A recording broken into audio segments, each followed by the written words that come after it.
네, 반갑습니다. 방금 소개받은 신기철이라고 합니다.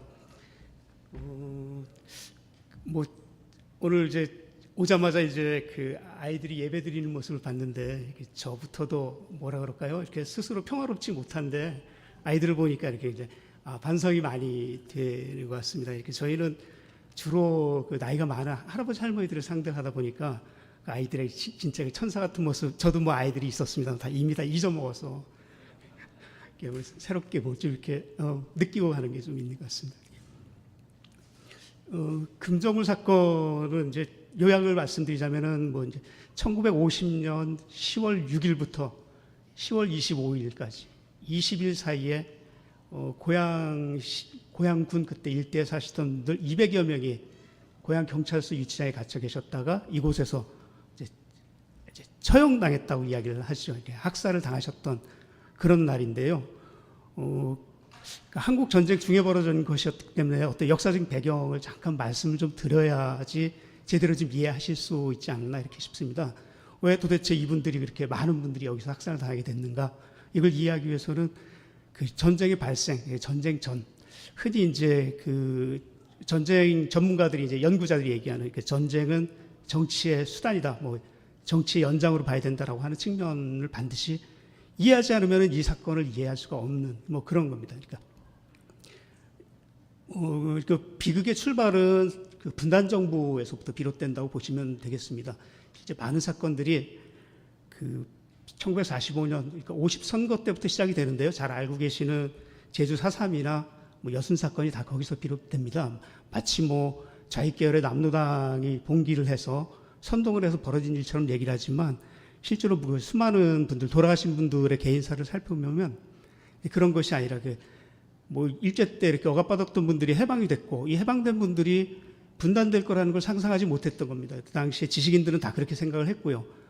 그게 좌다 우다 이렇게 얘기하는 것 자체는 사실 어떤 진실을 좀 은폐하는 수단이었던 것 같습니다. 이런 과정이 45년도, 48년도까지 3년 사이에 많은 그 갈등이 있었고요. 미군정이나 이승만 정권은 단독 정부를 만들려고 했었던 사람들이고 대부분의 국민들은 그에 반대했다고 보셔야 되죠. 이게 49년도 넘어가면서부터 이렇게 많은 분들이 감옥에 잡혀가게 됩니다. 그러니까 영호남에 계신 그 출신분들은 잘 아시겠지만은 그 지역에 토벌 작전들이 벌어졌고요. 잘 아시는 게 제주 4.3이나 여순 사건 후의 토벌입니다. 그때 어떤 통계로 얘기해 주는 거는 10만 명이 학살을 당했다고 합니다. 그렇게 통계가 나타나고 지역에 가서 조사를 해보면 딱 드러나는데요. 그러니까 이미 전쟁 전에 10만 명의 학살이 벌어졌던 것을 분명히 기억을 하셔야 되고요. 그러면서 이런 것들이 결국 이승만 정부의 강압적인 통치의 문제인데요. 이게 공교롭게도 그러니까 50년 6월 25일을 기점으로 해서 폭발을 하게 됐다고 봐야 됩니다. 그러니까 저는 개인적으로 이렇게 낡고 부실한 배에다가 잔뜩 짐을 실어가지고 무너지게 만들었던, 그리고 누구나 다 예상을 했지만 설마 그러면서 기다렸고 그 사이에 300명, 400명의 사람이 죽어갔죠. 세월호가 그런 건데 한국 전쟁 역시 똑같았다는 겁니다. 남쪽도 전쟁을 하려고 준비를 했었고 북쪽도 준비를 했어요. 북은 당연히 그 병사들을 전진 배치시켰고 그걸 한국 정부가 다 알고 있었습니다. 그럼에도 불구하고 그 긴장을 계속 고조시켰던 거죠. 서로 아니라고 얘기를 하지만 결국 남이나 북이나 똑같은 작전을 갖고 있었는데요. 금정구 사건 얘기하려다 보니까 거기까지 왔습니다만 줄여보겠습니다. 그러다 보니까 결국 전쟁이 벌어졌고요. 이승만 정부는 본인 스스로도 그렇지만은 바로 다음 날부터 그 피난을 계획을 했었습니다. 아마 당시 어떤 전쟁사를 검토해 보시면은 미국이나 이승만 정부의 계획은 후퇴후 반격하는 것, 북한도 마찬가지였습니다. 공식적으로 자기들이 남쪽이 먼저 공격했기 때문에 밀고 내려갔다라고 이야기를 하죠. 양쪽에 다 공인되어 있는 전략이었는데요. 특히 미국은 훨씬 구체적이었어요. 낙동강 전선까지 끌어들이고 난 다음에 상륙작전을 통해 반격한다는 계획을 갖고 있었습니다. 그게 6월 19일에 맥비 커티스라고 하는 사람이 국무부 관료인데요. 그런 사람이 작전을 계획을 세웠고 그걸 메가더가 받아서 검토를 했습니다. 이건 제가 그냥 어디 비밀 문서를 말씀드린 게 아니고 일반 공개되어 있는 것들인데 잘 이렇게 눈에 안 띄시는 걸 겁니다. 그거는 북쪽도 마찬가지고 다 마찬가지니까요. 근데 이런 과정에서 그 이승만 정부는 국민들을 속이고 그냥 가만히 있어라 라고 얘기하고 뭐 세월호 선장하고 똑같은 거죠. 본인들이 피난 갈 길을 마련하기 위해서 국민들의 피난로를 막았어요. 이렇게 하고 한강 다리를 6월 28일에 끊고 본인은 피난하고 이미 이 사람들은 처음부터 낙동강변선 밑으로 내려가려고 작전을 했던 거죠. 이제 그런 계획들은 이제 많이 있는데요. 뭐 구체적으로 다 열거드리긴 그렇습니다만은 이미 그걸 알고 이제 이승만 대통령은 부산까지 내려갔다가 대구에서 다시 이제 대전으로 올라가게 되죠. 그래서 며칠 지나서 다시 결국 부산으로 가게 되는데요. 결국 국민을 버리고 그 정부 자체가 내려가 버렸습니다. 이 얘기를 말씀드리는 거는 금정구에서 돌아가신 분들이 아까 말씀드렸듯이 이제 10월 6일부터 학살을 당하게 되는데 이날은 이제 9.28 수복 후예요. 그러니까 국민을 버리고 도망갔던 정부가 그 국민들이 인민군이 이제 3개월 점령을 하게 됩니다. 6월 20, 고양시 같은 6월 28일부터 이제 9월 28일까지인데요. 결국 이 인민군 하에 남아있으면서 인민군 쪽에 협력을 했다라는 이유로 이제 끌어가게 되는 겁니다. 이제 수복되면서부터 사람들 잡아갖고 그 사람들을 금정굴에서 학살하게 되는 건데요. 이 학살이 왜 벌어졌는지 말씀드리려고 그러는 겁니다. 이게 자기 국민을 버려놓고 돌아와서 결국은 그 국민을 처벌하는 이승만 정부. 제가 사건 전개 과정을 먼저 말씀드리고 이렇게 의미를 말씀드려야 되는데 이렇게 좀 중구난방하게 됐습니다. 그렇게 해서 수복해서 들어온 그 경찰들은 좀 너무 비겁한 측면만 말씀드리지 모르겠습니다. 자기 국민 중에 누가 인민군에게 부역을 했는지 모릅니다. 왜 전부 다 피난을 내려갔기 때문에 그래요. 그러면 이 사람들이 부역을 했다라는 기준을 뭘 가지고 얘기할 것인지 아무것도 없었어요. 그냥 내부의 고발자에 의해서 진행될 수밖에 없었죠.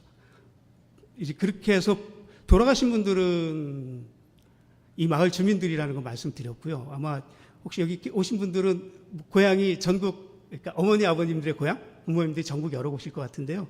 혹시 여기 원래 토박이 분들 계십니까? 뭐 많지 않으실 거예요. 고양시 토박이는 뭐 5%가 채 안 된다고 얘기를 해요. 그러니까 별로 이렇게 공감을 못 느끼실지 모르겠는데 아마 본인 부모님들 고향에 내려가 보시면은 비슷한 일들이 전국에서 똑같이 벌어졌기 때문에 아마 확인해 보시면 될 겁니다. 다 지역 주민들이셨고요. 반면에 이제 가해자들은 고향 경찰서 서장이 총지를 했으니까요. 고향 경찰서 경찰관들하고 의용경찰대라고 하는 이분들이 이제 제일 문제입니다. 그리고 태극단이라고 하는 젊은 청년들의 우익 청년단 조직이 있었습니다. 이렇게 세 지역, 세 그룹들이 이제 가해자들이었습니다.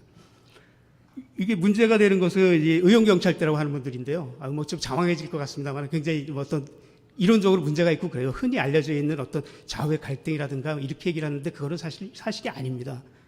왜냐면은 여기서 피해당했던 분들에 대한 어떤 부역 활동, 이걸 알고 있는 분은 그 의용경찰대들이에요.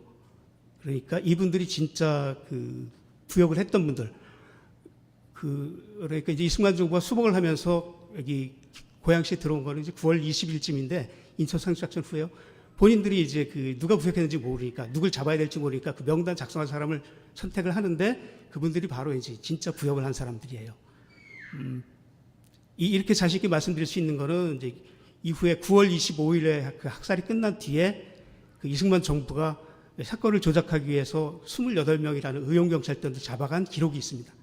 그 기록에 근거해서 말씀을 드리는 겁니다.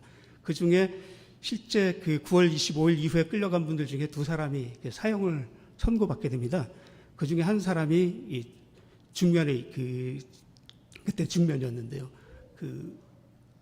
실제 치안 대장, 그러니까 의용경찰 했던 분들이 인민군이 점령했을 때 이렇게 청년 조직들을 몇 개 만드는데요. 그 중에 한 대장이었던 사람입니다. 조병세라고 하는 분인데 그런 분이 나중에 그러니까 그런 분들을 통해서 고양시 주민이 누가 부역했느냐라는 명단을 작성하게 됐고요.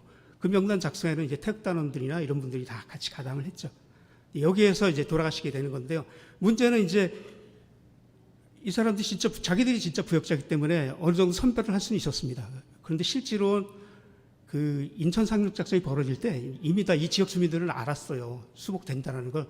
그래서 잡히면 죽는다 생각하는 사람들 다 월북을 했습니다. 대부분. 다는 아니지만 상당수는 월북을 했어요. 남아있는 분들은 내가 왜 죽을 이유가 없다라고 생각한 사람들 정도만 남아있었고 실제로 돌아가신 분들은 연령대를 보면 50대 분들도 꽤 계세요. 지역의 유지분들이고 자식들이 의용군에 끌려가는 경우입니다.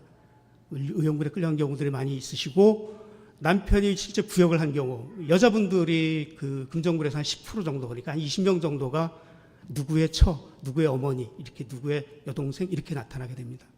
실제 돌아가신 분들은 그러니까 죽어서는 안 될 사람들이 죽은 거죠. 그러니까 절차상에서도 이제 재판이라는 걸 거치지 않았고요. 이거는 전형적으로 어떤 국제법이 막고 있는 전쟁 범죄입니다. 인도의 반환 범죄라고 이야기하는 그러니까 재판을 통하지 않고 처형할 수 없습니다.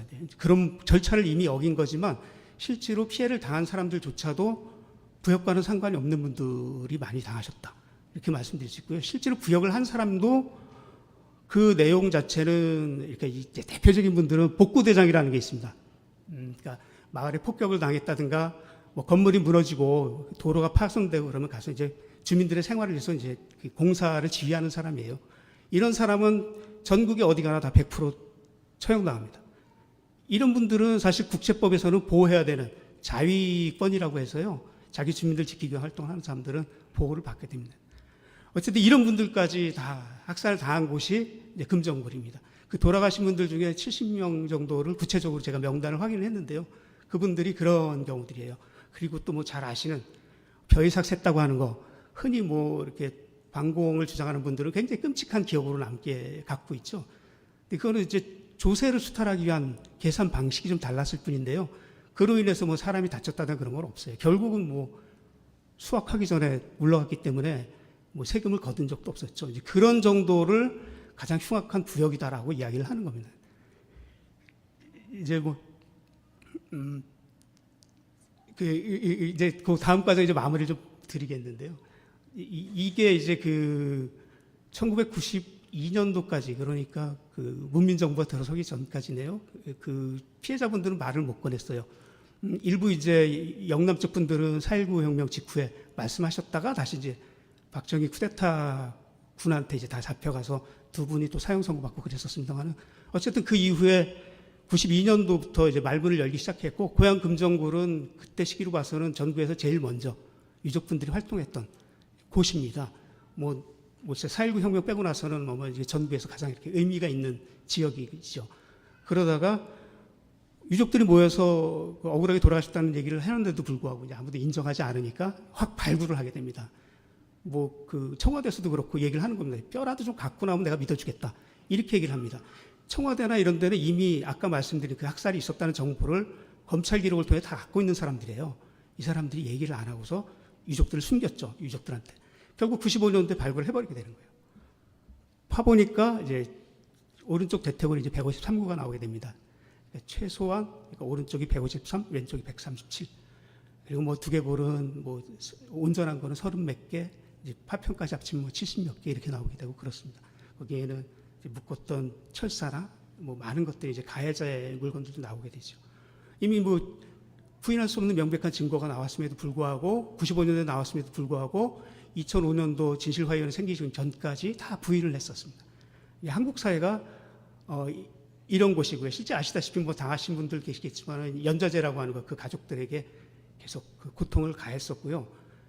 뭐라고 말씀드릴까? 지금도 2만 명 정도의 명단을 가지고 정부는 관리를 하고 있습니다. 그거는 그 국민보도혁명 사건과 관련된 그 국방부 과거사위가 조사한 자료 안에 있는 겁니다. 15,000명 명단이 있고요. 아마 여러분들께서도 나중에 고위 관료가 되시려고 그러면 아마 그걸 한번 거치셔야 됩니다. 뭐 이게 이제 뭐 한국 사회 모습이고요. 이제 금정굴은 그 이후에 이제 2007년도에 이제 진실화위원회에서 진실규명이 됐고 2011년도에 실제 이제 재판에 들어가셔가지고 31분 정도가 뭐 전체가 한 건 아닙니다. 이제 국가배상소송에서 승소를 하셔서 그 중에 이제 일부 기금 5%를 모아서 이제 재단을 만드셨고요. 저는 거기에서 그 자료를 담당하면서 일을 하고 있습니다. 뭐 이렇게 질문하실 기회를 많이 드리려고 이렇게 했는데 또 하다 보니까 막 혼자 떠들겠습니다. 죄송합니다. 예. 예.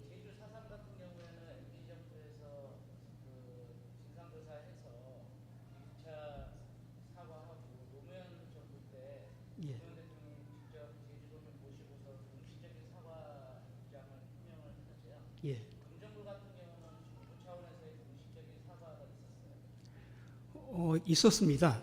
2007년도 진실규명도 2008년도에 이제 그 미광광장에서 유령지 할 때요 경찰청장의 사과문을 지역 경찰서장이 대독한 것입니다. 이제 그걸 이제 사과라기보다 유감 유감 표명 정도, 뭐 그 정도도 사과는 사과죠. 이제 문제는 말뿐에 그쳤다는 거죠. 혹시 뭐 다른 뭐 물어보실 분들 있으시면 뭐 이렇게 어려운 주제이고 장황해서 뭐 그렇습니다만 다른 지역도 이렇게 뭐 궁금하신 것도 있으면은 말씀해 주시면 아는 대로 답을 해드리겠습니다. 뭐 질문하실 거 없으시면 제가 물어보든가. 혹시 뭐 지금 평화가 주제라 아마 전쟁의 전개 과정 자체도 의심을 품으셔야 될 겁니다. 이게 자꾸 이렇게 어떤 저부터도 이렇게 너무 그 전쟁에 대한 적대적인 대응, 이게 이제 제 마음 스스로를 상하게 하는데요. 아마 실제 전쟁에 대해서 뭐 이를테면은 기습 남침은 사실일까? 아니면 기습은 사실일까? 남침이 이제 남으로 넘어온 거는 당연하니까 남침이라 치고, 그러면은 10월 1일에 북으로 넘어간 거는 북침이 아닐까? 이런 의문들을 가지실 수 있을 것 같아요. 근데 그런 질문 하시는 분은 없죠. 근데 적어도 제가 주장할 수 있는 건 기습이다라고 하는 거는 아니다. 이미 다 알고 있었다. 왜 근데 알면서 막지 못했냐? 그거는 뭐 복잡한 계산들이 있었겠죠. 뭐 능력이 없었을 수도 있고, 뭐 세월호에 대해서도 그렇잖아요. 다 짐작하고 알고 있으면서도 감시를 안 하잖아요. 뭐 천안함도 마찬가지인 거고요. 뭐 거기 가서 잘못하면 바닥 긁고 뭐 지뢰가 올라오든 거 터질 수도 있는 건데 거기서 작전 지역을 하잖아요. 언젠가 터질 수 있는 거죠. 지금도 마찬가지죠. 군사훈련하는 것도 언제 터질지 모르는 그런 상황이죠. 긴장이 이렇게 굉장히 있는 상황이죠. 그러니까 이걸 알고 이제 여러 선생님들께서는 막기 위해서 이렇게 평화를 기원하는 노력들을 하시는 거, 이런 게 중요한 것 같습니다. 뭐 자꾸 언제까지 얘기할까요? 저는 뭐 제 마음 상태라든가 이런 걸 생각해 볼 때는 좀 잘못된 거겠지만 뭐 베드로신가요? 나중에 칼을 버려라라고 하는데 안 버리잖아요. 싸워야 되겠다라고 생각하시고. 근데 뭐 어떤 분들은 이제 그 태도 자체도 잘못됐다라고 하시잖아요. 저는 뭐 한국 전쟁을 보면 좀 그게 맞는 말인 것 같아요. 이렇게 죽이면 그냥 죽어줘야 되는 게 맞지 않았나 이렇게 싶고요. 실제로 뭐 100만 명에 이르는 분들이 그런 길을 택했어요. 가서 이렇게 저항하기보다. 예. 아, 예. 그렇구나. 예, 그런데요. 예. 맞습니다. 그 사이 관계요? 양반요? 아, 저도 잘 그동안 고민을 안 해봤던 건데, 이제 오늘 말씀해 주실 분 한 분이 그때 당시 해군 소령으로 있던 분의 따님이신데요. 그 돌아가신 날이 5월 6일, 그러니까 끌려간 날이, 숙군당에서 끌려간 날이 그때고요. 그때 재판을 봤는데, 그분들이 이제 김구 선생님 계열이라고 주장을 하세요. 근데 이제 백범 기정관이나 이런 데서 증거는 못 되는데요. 이분은 김구 계열의 장교들인데요. 이 장교들이 쿠데타를 일으킬까봐, 그러니까 3월 달에 잡혀가게 됩니다. 그 전에 이미 이제 한 3개월 전에 잡아가는데, 이제 김구 선생님 암살하기 전에 죽인 거 아니냐. 이제 군부 내에 지지하는 분들이 이제 반란을 일으킬까봐 뭐 죽인 거 아니냐. 이제 이런 얘기들을 하는데요. 실제로 숙군의 과정이나 국민보도연맹을 만드는 과정이나 어떤 대국민적인 탄압을 완성하는 시기, 그때가 김구 선생님 암살 시기인 건 분명한 것 같습니다. 이게 그 다음에 이제 전쟁과 어떤 관련이 있느냐는 사실 뭐라 그럴까요? 이렇게 견제해줄 세력이 없으니까 그냥 기고만장해서 막 내부에서 온갖 비리를 저지르고 뭐 이런 일을 했던 것 같아요. 혹시 뭐 좀 검토해 보시면 전쟁 나기 전에 굉장히 엉뚱한 짓들을 많이 합니다. 이승만 정부가. 그러니까 군대를 막 옮겨버리고 뭐 총을 다 회수해버리고 이런 경우들 이제 전사에 그대로 남아있고 지금 살아있는 군 장성들이 의문을 제기하는 겁니다. 군 내부에 프락치가 있었나 보다. 그러니까 이렇게 자기 군을 약화시키는 그런 작업을 했다는 거죠. 그 대표적으로 뭐 신성모라는 사람, 국방부 장관이나 외교부 담당자, 그리고 구체적으로 이제 총참모장을 의심을 하게 되죠. 근데 그 사람들이 되게 온건한 부류에 속했는데요.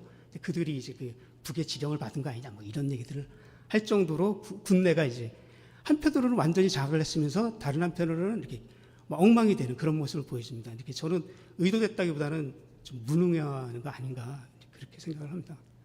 그게 예, 이제 그런 분들이 만약에 김구 선생님이나 이렇게 암살을 안 당했으면 아마 이런 어떤 전쟁은 안 벌어졌겠죠. 내부에서는 뭐 이승만은 쫓겨났을지 몰라도 아마 전쟁은 안 벌어졌을 것 같습니다. 예. 혹시 뭐 너무 예. 예. 예.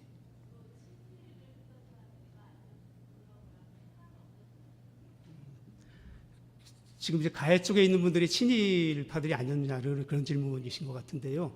실제로 경찰관들은 다 친일했던 사람들이 대부분이고요. 그거는 뭐 이제 잘 아시는 거죠. 이제 경찰관들은 대부분 이쪽 출신들을 보면 아는데요. 뭐 서장은 이제 김포 출신인데 그 사람도 북한 출신이고요. 각 지소에 있는 전체 통계를 보진 않았는데 한 80%가 다 북에서 내려온 사람이라고 이야기를 합니다. 이게 친일파라고 얘기를 하려면 나이가 좀 많아야 되고요.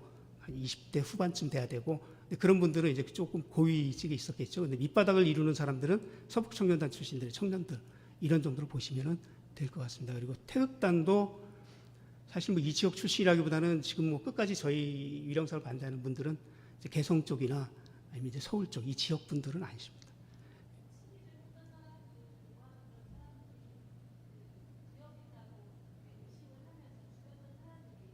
예. 네.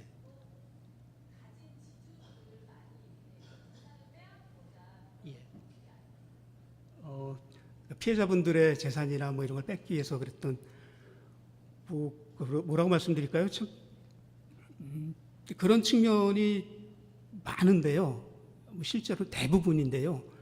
그에 대한 평가는 아직 정확하게는 못하겠어요. 그러니까 한 절반 정도 그런 피해다라는 걸 얘기할 수 있고요. 그러니까 흔히 상식적으로 이렇게 없는 사람들이 인민군 점령기 때 이제 막 부축해 세우니까 소위 이제 프롤레타리아 이런 거 아닙니까? 우쭐해가지고 이제 앞장섰다 이렇게 얘기를 하지만 실제 학살당하신 분들을 보면은 반대예요. 그러니까 뭐 제가 뭐 이렇게 모욕이 될지 몰라서 돌아가신 분들은 그 금융조합에 계신 분이 네 분이 이제 일제 때 금융조합에서 근무했던 분 네 분이 금정으로 삭살당합니다. 사진에 있어서 한 분이 사진을 갖고 계셔서 이따 혹시 오시면 설명드릴 수 있겠습니다만 네 분이 금융조합이라 그러면은 그 사실 대표적인 친일 수탈기구라고 이야기를 하더라고요. 그러니까 어이가 없죠.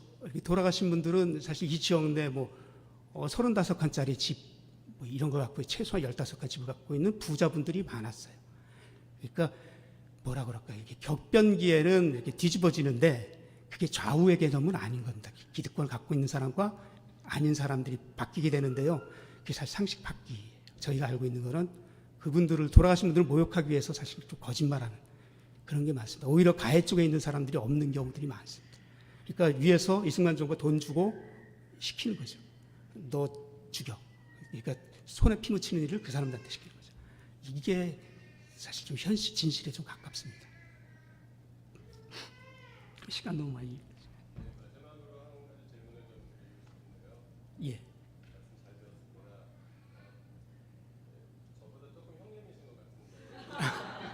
육사년생입니다.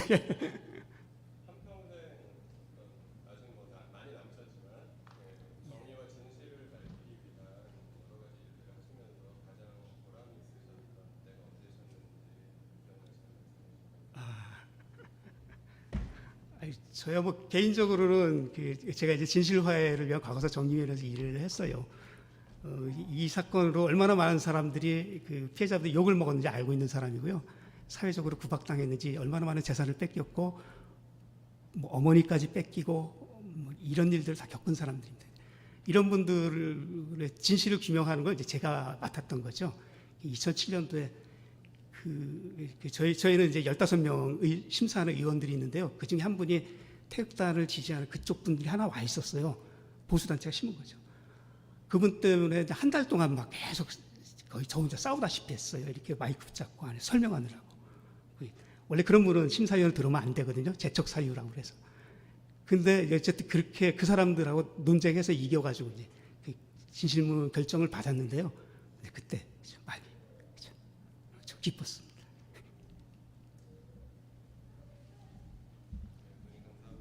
감사합니다.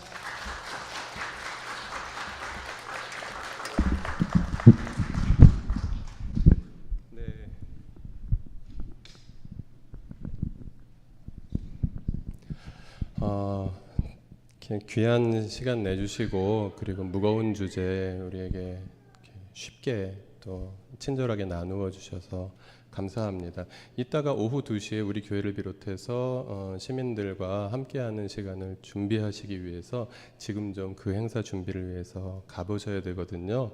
그래서 나가실 때 큰 박수로 환송해 주시면 감사하겠습니다. 감사합니다.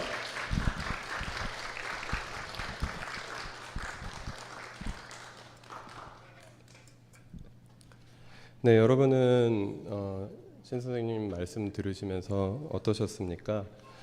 저는 개인적으로 그 당시에 일산에 살았으면 그 굴에서 죽을 수도 있었겠구나 라는 생각을 했습니다. 북한도 싫고 그렇다고 국민을 버리고 다리 끊고 피난 간 정부도 싫으면 도대체 누구를 믿고 어떻게 살았어야 했을까?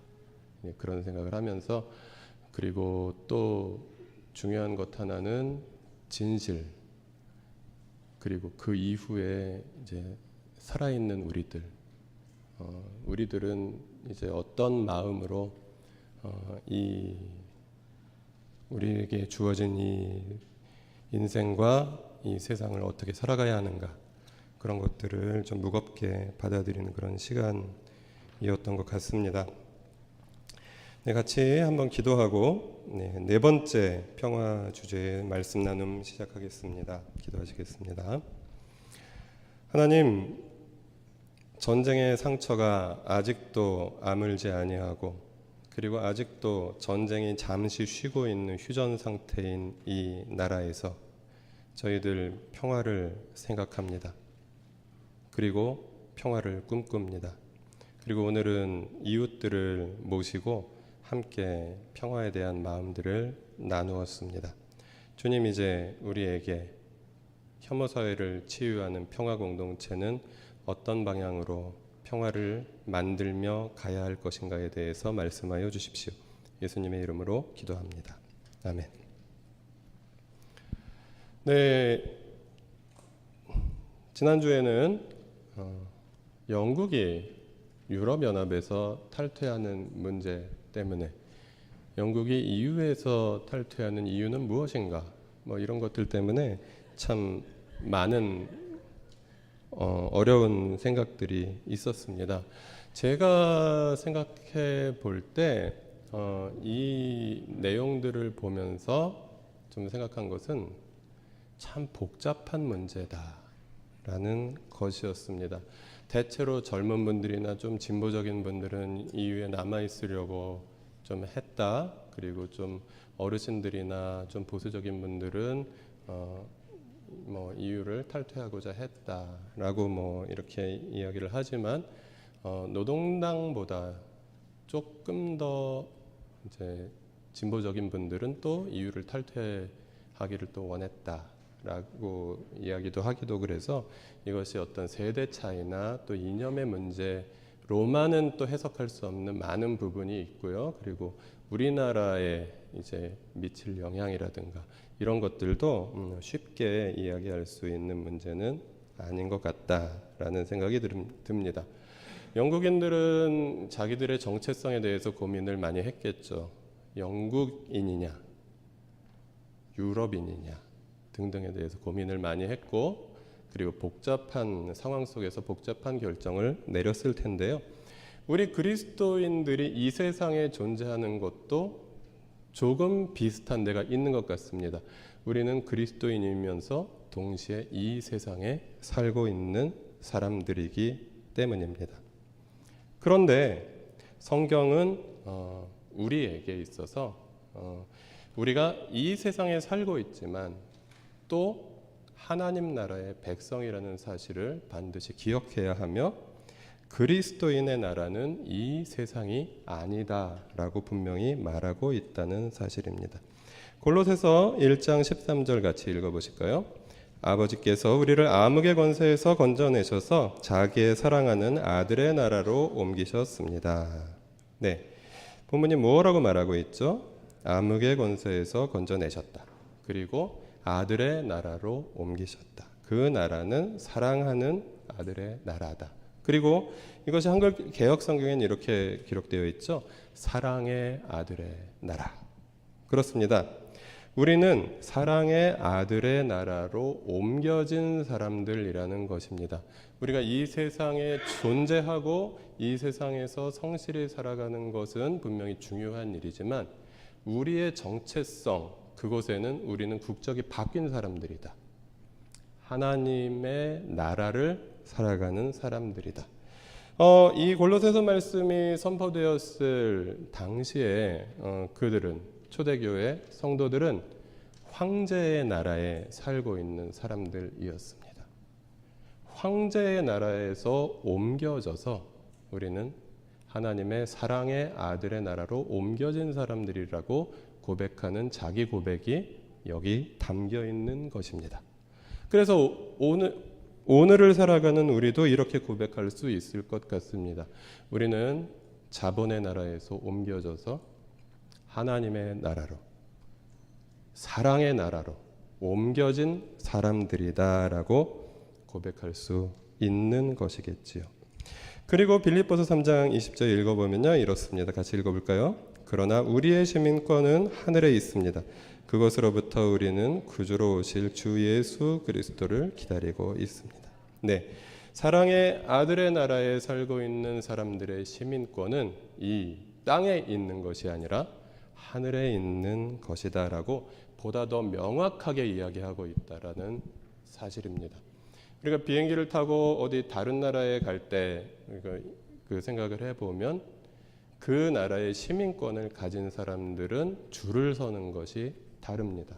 그리고 막 오랫동안 이렇게 기다려서 외국인들이 들어갈 때 그 시민권자들은 이렇게 들어가죠. 그래서 굉장히 저는 어느 나라에 갈 때나 많은 나라에 가본 건 아니지만 어느 나라에 갈 때나 그 나라 시민들이 부러워지는 마음을 금할 길이 없었습니다. 그런데 우리의 시민권이 바로 하늘에 있다. 하나님 나라의 백성이다. 그래서 우리는 나중에 죽어서 천당에 그때야 비로소 갈 사람들이 아니라 지금 이미 우리의 시민권은 하늘에 있고, 여기서 또 중요하죠. 그곳으로부터 우리는 구주로 오실 주 예수 그리스도를 기다리고 있다. 이미 우리는 천국의 시민이면서 동시에 그 하나님의 나라를 완성하실 주 예수 그리스도를 기다리고 있는 사람들이다 라는 것을 본문은 명확하게 이야기하고 있습니다. 그런데 우리가 이 암흑의 권세로부터 옮겨져서 사랑의 아들의 나라로 옮겨진 사람들이고, 그리고 우리의 시민권이 땅이 아니라 하늘에 있는 사람들이지만 죄 많은 이 세상은 내 집 아니네 라고 이야기하면서 그렇게 하늘만 바라보며 살아가는 존재들은 또 아니라고 성경은 말합니다. 우리는 그리스도인들은 세상을 등진 사람들이 아닙니다. 그 밑에 제가 알파벳 몇 개를 적었는데요. 크리스찬들이 세상을 등지는 일, 그것을 크렉시트라고 한번 생각해 보았습니다. 그리스도인들이 탈세상의 삶을 사는 것, 그리스도인들이 탈한국의 삶을 사는 것. 우리는 대한민국을 부정하는 것도 아니고 이 세상의 삶을 부정하는 것도 절대로 아니라는 것입니다. 로마서 13장 7절 말씀은 이렇게 말하고 있어요. 같이 읽어보실까요? 여러분은 모든 사람에게 의무를 다하십시오. 조세를 바쳐야 할 이에게는 조세를 바치고 관세를 바쳐야 할 이에게는 관세를 바치고 두려워해야 할 이는 두려워하고 존경해야 할 이는 존경하십시오. 네, 바울 선생님은 초대교회 성도들에게 무조건 로마 황제에 대항해서 투쟁해라 라고 이야기하지 않았습니다. 정당한 시민의 권리를 유지하면서 이웃들과 평화로운 삶을 살아라. 정당한 시민의 의무를 다하면서 이웃들과 평화로운 삶을 살아라 라고 이야기하고 있습니다. 시민의 의무를 다하는 것은 그리스도인으로서 반드시 필요한 덕목입니다. 그리고 두 번째로 예레미야 29장 4절부터 7절까지 같이 읽어볼까요? 나 만군의 주 이스라엘의 하나님이 말한다. 내가 예루살렘에서 바빌로니아로 잡혀가게 한 모든 포로에게 말한다. 너희는 그곳에 집을 짓고 정착하여라. 과수원도 만들고 그 열매도 따먹어라. 너희는 장가를 들어서 아들 딸을 낳고 너희 아들들도 장가를 보내고 너희 딸들도 시집을 보내요. 그들도 아들 딸을 낳도록 하여라. 너희가 그곳에서 번성하여 줄어들지 않게 하여라. 또 너희는 내가 사로잡혀 가게 한 그 성읍이 평안을 누리도록 노력하고 그 성읍이 번영하도록 나 주에게 기도하여라. 그 성읍이 평안해야 너희도 평안할 것이기 때문이다. 네, 앞서 살펴본 로마 교회 성도들은 로마 황제의 치하에서도 가장 핵심부인 수도인 로마에 살아가는 그런 그리스도인들이었습니다. 소위 이방 세계의 가장 중심부에 살아가는 그리스도인들이었고, 그 세계는 황제가 다스리는 그런 황제가 숭배되는 세계였습니다. 그곳에서도 정당한 시민의 의무를 다하면서 평화를 누리며 살아라라고 이야기하고 있고요. 그보다 몇백 년 전에 바빌로니아의 포로로 잡혀간 하나님의 백성들에게 예레미야 선지자는 하나님의 말씀을 이렇게 선포합니다. 너희가 사로잡혀간, 하나님이 너희를 사로잡혀 가게 하신 그 땅에서 너희가 아들 딸을 낳고 열심히 일하면서 성실하게 살아라. 그리고 그 도시의 평화를 위해서 기도하고 그 도시에 너희가 살고 있는 그 성읍의 평화를 위해서 일해라. 함께 평화를 이루며 살아라 라고 성경은 말하고 있는 것입니다. 그래서 우리가 말씀드린 대로 살아가고 있는 이 세상이 우리의 진정한 고향도 아니고, 그리고 이 세상에는 악한 일들이 많이 일어나지만, 그러나 이 세상은 우리가 내버려 두어야 될 세상이 아니라 우리가 최선을 다해서 정당한 시민의 권리와 의무를 행사하면서 또 정당하게 또 참여하면서 그리고 이웃들과 평화를 구가하며 살아야 한다라고 성경은 계속해서 말하는 것이죠. 여러분, 그래서 한국을 이탈하지 마시기 바랍니다. 사랑하시기 바랍니다. 우리가 살아가는 이 세상, 죄 많은 이 세상이라고 버리지 마시고 품고 함께 사랑하며 살아야 하겠습니다. 그래서 성경은 이렇게 말합니다. 평화로운 세상을 위해 이웃과 연대하라는 것입니다.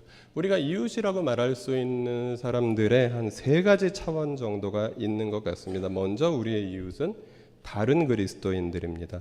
로마서 16장에서 제가 발췌한 내용들, 맨 마지막 장에서 발췌한 내용들 같이 한번 읽어보겠습니다. 겐그레아 교회의 일꾼이요, 우리의 자매인 베베를 여러분에게 추천합니다. 그리스도 예수 안에서 나의 동역자인 브리스가와 아굴라에게 문안하여 주십시오. 그리고 그들의 집에서 모이는 교회에도 문안하여 주십시오.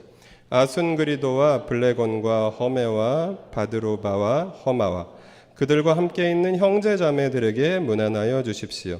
빌롤로고와 율리아와 네레오와 그의 자매와 올름바와 그들과 함께 있는 모든 성도에게 문안하여 주십시오.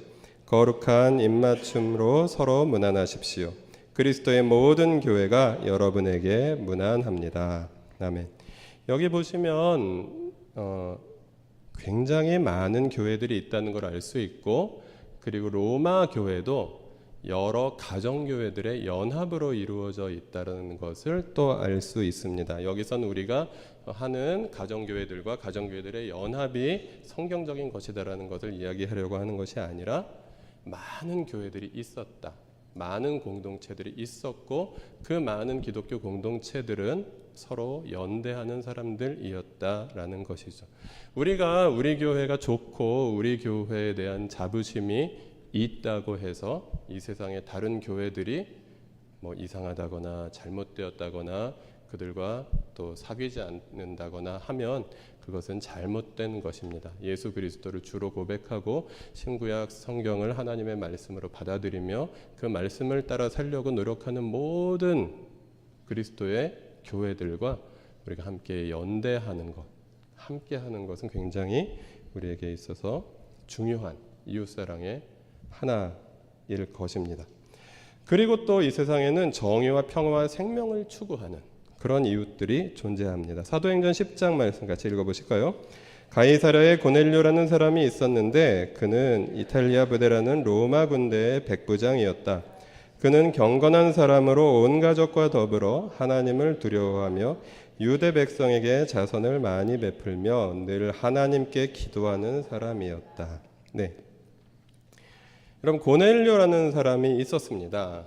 그리고 베드로를 청해서 이방인 중에서 처음으로 세례를 받은 그 사람이었습니다. 그런데 그는 경건한 사람이었고 온 가족과 더불어 하나님을 두려워하는 사람이었습니다. 이 표현이 무슨 표현이냐고 하면 이방인 중에서 그리스어로 번역된 헬라어로 번역된 구약 성경, 소위 70인역이라고 하는 구약 성경을 많은 사람들이 읽을 수 있었습니다.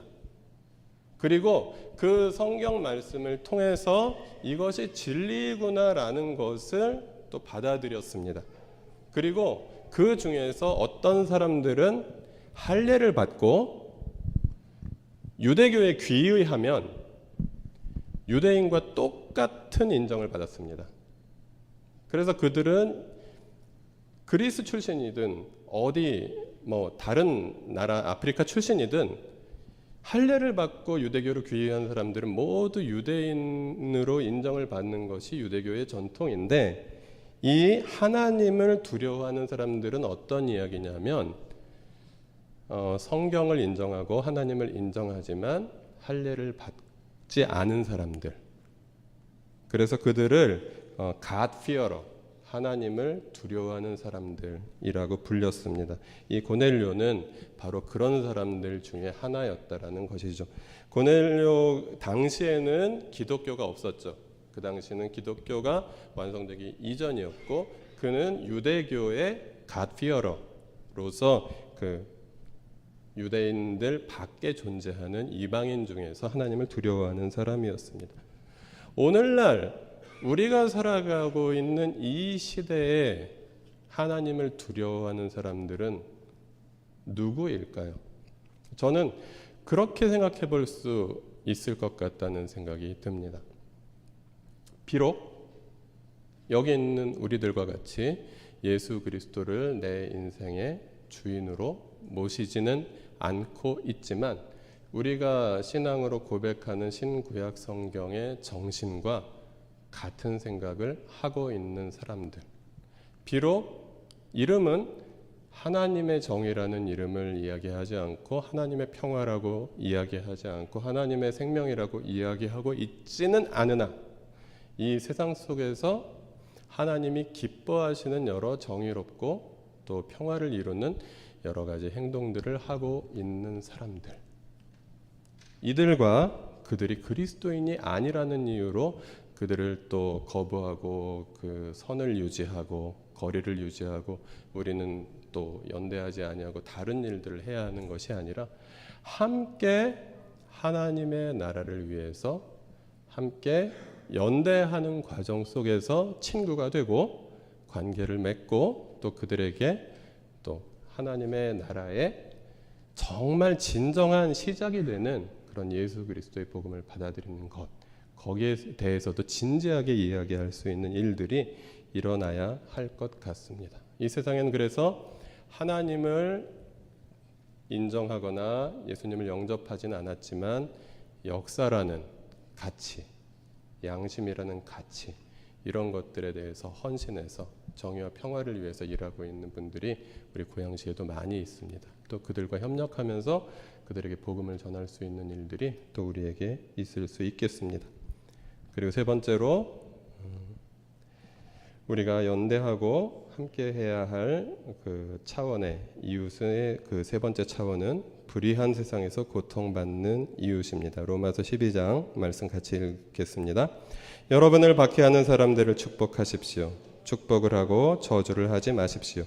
기뻐하는 사람들과 함께 기뻐하고 우는 사람들과 함께 우십시오. 서로 한 마음이 되고 교만한 마음을 품지 말고 비천한 사람들과 함께 사귀고 스스로 지혜가 있는 채 하지 마십시오. 아무에게도 악을 악으로 갚지 말고 모든 사람이 선하다고 생각하는 일을 하려고 애쓰십시오. 여러분 쪽에서 할 수 있는 대로 모든 사람과 더불어 화평하게 지내십시오. 본문은 교회 안에서만 서로 사랑해라, 서로 화평하게 지내라라고 이야기하고 있지 않습니다. 박해하는 사람들을 축복하라, 악을 악으로 갚지 말라, 교회 외부에 있는 사람들과 평화로운 관계를 맺으라는 것입니다. 그들 가운데 기뻐하는 사람들과는 함께 기뻐할 수 있고, 그리고 그들 가운데 슬퍼하는 사람들과는 함께 울어줄 수 있는 존재가 되어라 라고 로마 시대의 그리스도인들에게 바울을 통해서 하나님께서는 말씀하셨습니다. 우리가 살아가는 이 세상에서도 고통받는 이웃들이 있습니다. 그 이웃들을 위해서 함께 울어줄 수 있는 사람들, 그들의 한을 우리가 나서서 책임지고 풀어줄 수 있는 능력이 우리에겐 없지만 옆자리에 있어줄 수 있고 손을 잡아줄 수 있고 친구가 되어줄 수 있는 사람들, 적어도 그런 그리스도인들이 되기를 하나님은 우리에게 원하시는 것입니다. 그래서 우리는 이런 생각들을 해보게 됩니다. 홀트 학교에서 예배하는 공동체는 정말 복된 공동체다라는 것입니다. 제가 존경하는 신학자 중에서 구스타포 구티에레즈라는 이름이 좀 복잡하죠. 그런 신학자가 있었고, 그는 그의 저서에서 남미의 가난한 사람들은 가난한 자들과 함께 하시는 하나님을 이해할 수 있는 인식론적 특권을 가진 사람들이다 라고 이야기합니다. 남미에서 가난하게 살기 때문에 하나님이 가난한 자들을 사랑하신다라는 것을 그들은 삶으로 받아들일 수 있는 인식론적 특권을 가지고 있다라는 것입니다. 우리가 홀트 학교에서 예배를 드리고 있다는 것, 우연한 일일까요? 우연한 일이죠. 사실 되든지 안 되든지 한번 저희가 여쭤봤거든요. 저희가 우리 교회를 하려고 하는데 여기서 예배드려도 될까요? 라고 공문을 보내서 여쭤봤는데 그냥 허락해 주셨어요. 전에 뭐 서로 알고 지내던 관계도 아니었고, 뭐 교장 선생님하고 특별히 이렇게 친하게 지내지도 않았었고, 학교에서 뭐 행정실과도 관계가 없었습니다. 그런데 그냥 뭐 안 되면 말고 하고 이렇게 제안을 했더니 우리를 받아주셨어요. 우연한 일이죠. 하지만 우연한 일만은 아닌 것은 이곳에서 우리가 장애인들을 계속 만날 수 있는, 우리가 앉아있는 이 자리가 홀트학교 학생들이 수업을 하고 있는 자리고, 그리고 매주 수요일마다 여기서 이 강당을 꽉 채워서 예배를 드리고 있는 그 자리입니다. 그리고 우리가 예배를 드릴 때 오늘 아침에 그 교회 세팅할 때도 한 분이 오셔서 잘들 지내나 들여다보고 가셨고, 또 예배 끝날 때쯤에 또 승구 형제라는 분이 또 오셔서 또 반갑게 인사하시죠. 네, 이렇게 우리는 평소에 장애인들에 대한 깊은 고민이나 관심이 없을 수 있는 사람들인데, 홀트 학교라는 곳에서 예배를 드리면서 우리의 시야와 우리의 마음이 좀 더 폭이 넓어졌다라는 사실, 그것이 저는 홀트 학교에서 예배를 드리는 축복인 것 같습니다. 그리고 또 한 가지가 있다면, 우리가 예배를 드리고 있는 이 산 저 옆쪽으로 금정굴이라는 그런 폐광이 있고, 그곳에서 한국전쟁 때 많은 사람들이 억울하게 죽음을 당했다라는 사실, 그런 일이 일어났던 곳에서 우리가 예배를 드리고 있다는 사실도 우리에게 의미 있는 일이 아닌가 생각합니다. 역사의 고통을 이해하고, 그리고 고통받는 자들을 사랑하시는 하나님에 대해서 더 알 수 있는 우리에게 인식론적 특권을 하나님께서 허락하신 것이 아닌가, 저는 그렇게 받아들입니다. 그렇다면 우리가 홀트 학교에서 예배드리는 공동체인 것은 그냥 조금 다른 교회보다 저렴하게 예배를 드릴 수 있다? 뭐 건물을 소유하지 않는 교회이기 때문에 좋다? 이 정도를 떠나서 우리가 더 낮은 자들을 사랑하시는 하나님, 고통받는 자들을 사랑하시는 하나님의 마음을 좀 더 이해할 수 있는 축복이 아닌가 생각합니다. 오늘날의 기독교, 그리고 우리가 드리고 있는 대부분의 찬양, 너무 개인적인 해탈에 집중하고 있는 그런 노래들이 많이 있습니다. 그런 신앙을 우리는 가지고 배워왔고 또 지금까지 그런 신앙을 가지고 있었던 사람들이었습니다. 예를 들면 그 노래가 나쁘다는 것이 아니라 대표적인 예배 찬양 중에 내 눈 주의 영광을 보내 이런 찬양 있잖아요. 저도 가끔 그 찬양을 은혜 받으면서 부르기도 하는데, 우리가 그 찬양을 부를 때 주님께서는 너는 어디에서 나의 영광을 보느냐라고